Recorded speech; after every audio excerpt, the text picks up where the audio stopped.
Woo! Yes, Lord. Classes in session yet again.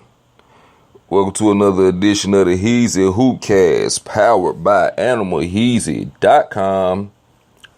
Please, when you get done with this, excuse yourself to AnimalHeezy.com and familiarize yourself with betterness. And as always, I'm going to take this time to say, fly high, my OG kahuna, long live my nigga Reiju Goku. Boy, I swear we gonna keep putting it on for y'all, man. But yeah, man, TGIF, thank God it's Friday. I hope all of y'all is having a blessed and wonderful Friday and whatnot. And I'm gonna get into some shit, man, that because you know, like I always talk about how social media moves so fast these days, and it moves on before you get a chance to really address anything sufficiently. We on to the next. And this is some shit that I'm talking about because I found out about so late in the game, because I don't know if you really notice about me, but I don't really watch TV and shit. So, you know, but I'm a real big internet person like a motherfucker. So, you know, everything I catch from the internet, but I can't stare at the TV like ever. So, except for when I saw that Chappelle shit. I did see that shit. Shout out my nigga Chappelle. He back 60 million, offended them bitches and walk right out the door. Fuck, goddamn, I'm trying to live that life. Shout out my nigga Chappelle, man. Doing the big at 42 years old. But this shit, this episode is titled, "Oh no, big baby, what is you doing?" You know, as a play on the Dan, Rue, and Nick, Nack, Patty, Whack, whoever the fuck. But and Big Baby Glenn Davis, you know, a combination of those two current internet phenomena. But hey, man, this shit happened like a week ago, and I'm just now finding out about it. I just stumbled upon that shit on YouTube, and I do this hoopcast because that 140 characters don't do this basketball talk justice, man. And the 15 minutes that I'm afforded to do this shit now really don't do it justice, but it does it more justice than 140 characters. And I didn't see any hoop fan niggas on my timeline talking about this shit. I'm a little bit disappointed, but I got you. So apparently, damn near exactly 7 days ago, Big Baby Glenn Davis, who I like this nigga. Like his media career after playing is shaping up to be something nice. I mean, I don't know if this actually is a media career or he just keeps making appearances, but whenever he makes appearances on these sports shows, I ain't gonna lie, man, this nigga is nothing short of hilarious. And I didn't really understand him like that as a player. Like, as a player, I didn't hate him like the way I hate somebody like Russell Westbrook, but he was just goofy and annoying. But, you know, now that he's out the league, his personality, his true personality is getting the opportunity to shine a little bit more. I think that nigga's hilarious, and I think that nigga's great for TV. But, so he did his media rounds on shows like Skip Bayless's Undisputed, I believe. I know he was on Colin Cowherd, and he was on some shit. He might have been First Take. It might have been, I don't know. But I did watch all of it, but after a while, all this shit started running together. So, you know, that's why I do the Heezy Hoopcast, because it's the only show without some fluffy-haired white nigga talking all using big words about sports. Now you got a North Memphis nigga talking to you with big words about sports and shit.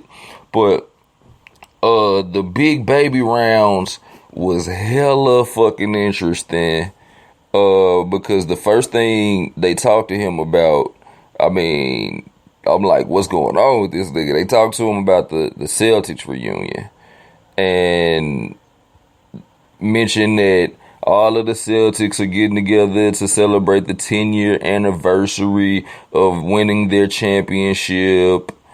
And Ray Allen, a.k.a. Jesus Shuttlesworth, a.k.a. Satan Shuttlesworth, was not invited.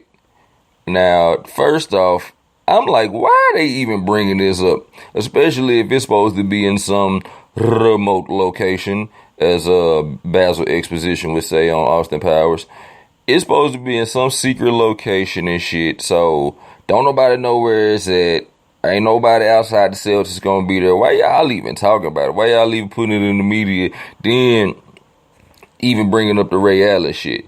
But he instantly, Big Baby instantly started jumping into problems that Rondo and Ray Allen had. And if you're a casual fan that ain't looking for answers on YouTube for all of the nuances of occurrences, then you might didn't even know Ray Allen and Rondo was bumping heads like that. But he got into it, and it seemed like he put a lot of the onus on Ray Allen and Rondo bumping heads and shit.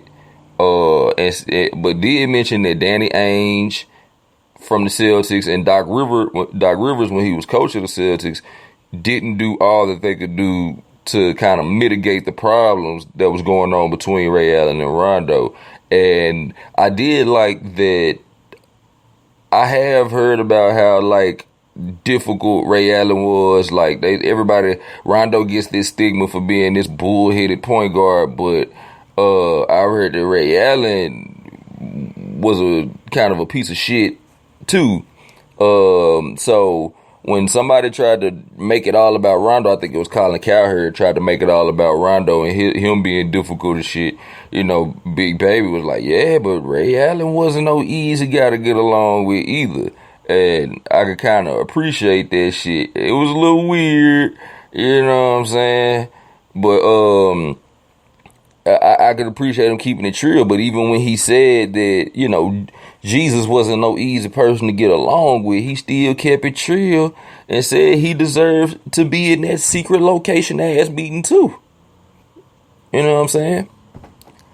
But then the nigga kept going and then started talking about the Clippers and his stint with the Clippers. And I mean, look, I'm a person that like to get the stories that don't get told on the court, and the stories behind what makes up the chemistry on court in the biggest moments and the smallest moments here.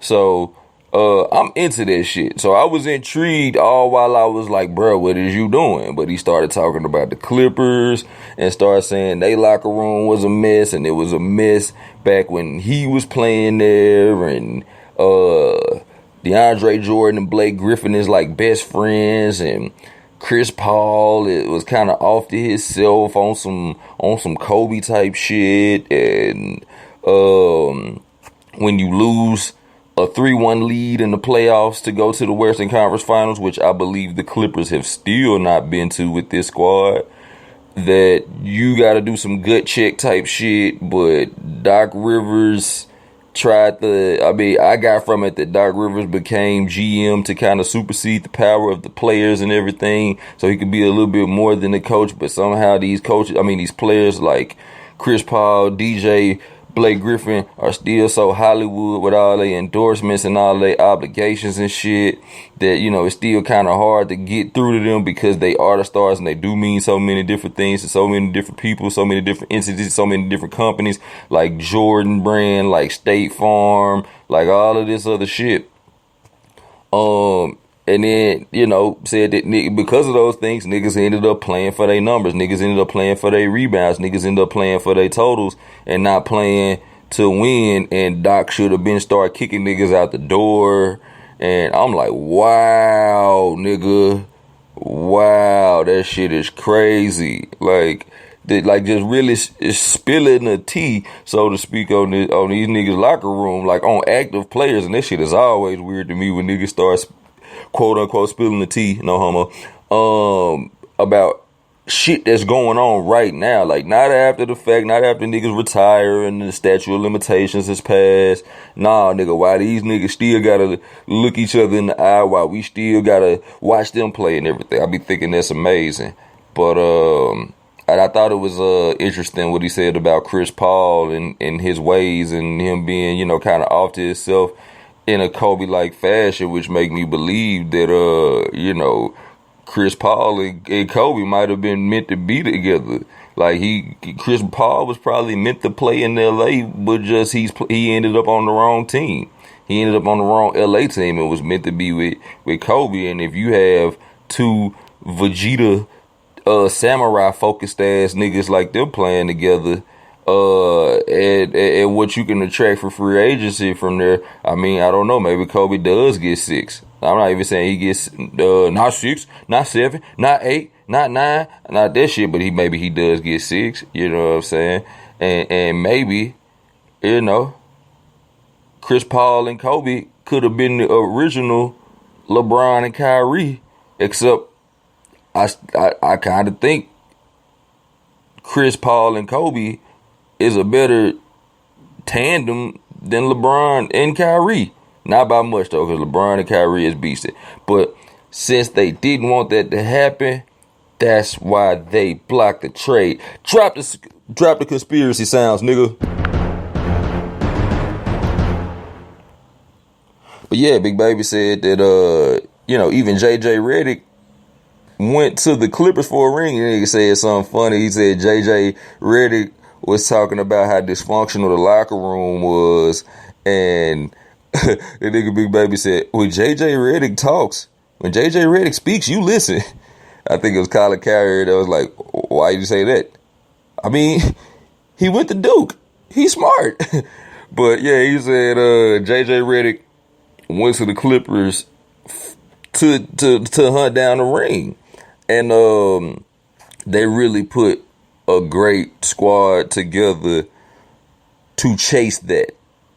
However, in this wild, wild west, Western Conference, let's keep it real, bro. Let's keep it real.